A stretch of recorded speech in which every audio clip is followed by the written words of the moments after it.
మీరు ఎప్పుడైనా 10 ఏళ్ల చిన్నారి రోడ్డుపై కారు నడపడం చూసారా? అది సాధారణ వ్యక్తి కాదు. ఒక పోలీస్ సబ్ ఇన్స్‌పెక్టర్ తన మనవరాలికి కారు ఇచ్చి డ్రైవింగ్ నేర్పిస్తూ రోడ్డు మీదకి తీసుకొచ్చాడు. స్థానికులు చూసి ఒక్కసారిగా షాక్ అయ్యారు. ట్రాఫిక్ జామ్ ఏర్పడింది. ప్రశ్నించగా నేనే పూర్తిగా కంట్రోల్ చేస్తున్నాను. నా మనవరాల్ని ప్రపంచంలోనే అతి చిన్న వయసులో కారు నడిపిన వ్యక్తిగా గిన్నిస్ వరల్డ్ రికార్డులో నిలపాలని ప్రయత్నిస్తున్నాను అని ఎస్ఐ చెప్పడం మరింత సంచలనంగా మారింది. అయితే ఈ వివరణ పోలీసులు అంగీకరించారా?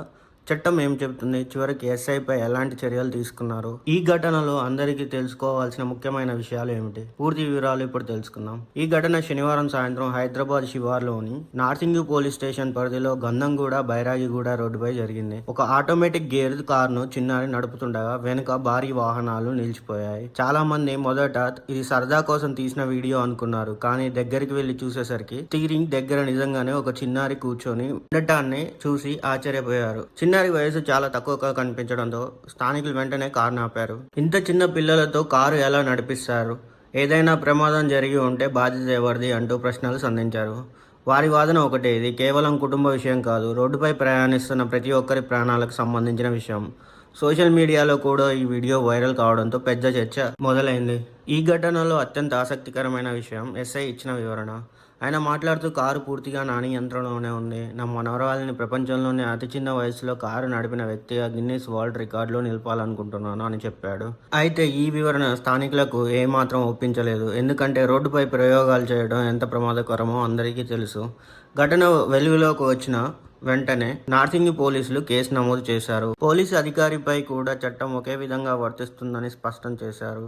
కేసు నమోదు చేసిన సెక్షన్లు భారతీయ న్యాయ సంహిత BNS సెక్షన్ 125, ఇతరుల ప్రాణాలకు ప్రమాదం కలిగించే విధంగా వ్యవహరించడం, అలాగే మోటార్ వెహికల్ యాక్ట్, లైసెన్స్ లేని వ్యక్తికి వాహనం ఇవ్వడం, ప్రమాదకరంగా డ్రైవింగ్ చేయడానికి అనుమతించడం, ఈ నిబంధనల ప్రకారం కేసు నమోదు చేశారు. పోలీసులు కేవలం కేసు నమోదు చేయడమే కాకుండా మరిన్ని చర్యలు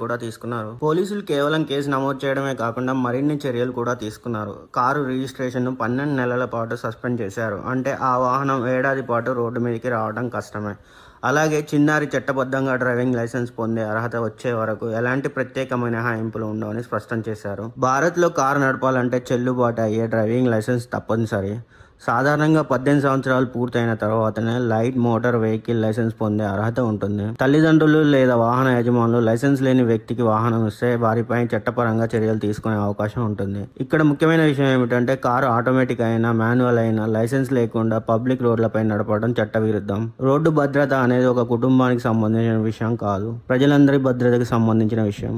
ఈ ఘటన మరోసారి ఒక ముఖ్య విషయాన్ని గుర్తు చేస్తుంది. ప్రతిభను ప్రోత్సహించడం మంచిదే, కానీ అది చట్టానికి లోబడి అందరి భద్రతను కాపాడే విధంగా ఉండాలి. గిన్నిస్ రికార్డు సాధించాలనే లక్ష్యం ఉన్న ప్రజా రహదారులపై ప్రమాదం జరిగే అవకాశం ఉన్న చర్యలు సమర్థించలేము. పోలీస్ అధికారి అయినా సాధారణ పౌరుడైనా రోడ్డు భద్రత విషయంలో చట్టం అందరికీ ఒకటే. ఈ ఘటనపై మీ అభిప్రాయం ఏంటి? ఎస్ఐ చేసిన పని సరైనదేనా మీరు భావిస్తున్నారా? లేదా పోలీసులు తీసుకున్న చర్య సరైనదేనా? మీ అభిప్రాయాన్ని కామెంట్లో తెలియజేయండి. వీడియో నచ్చితే లైక్ చేయండి, షేర్ చేయండి. ఇంకా ఇలాంటి తాజా వార్తల కోసం మరిన్ని విశ్లేషణ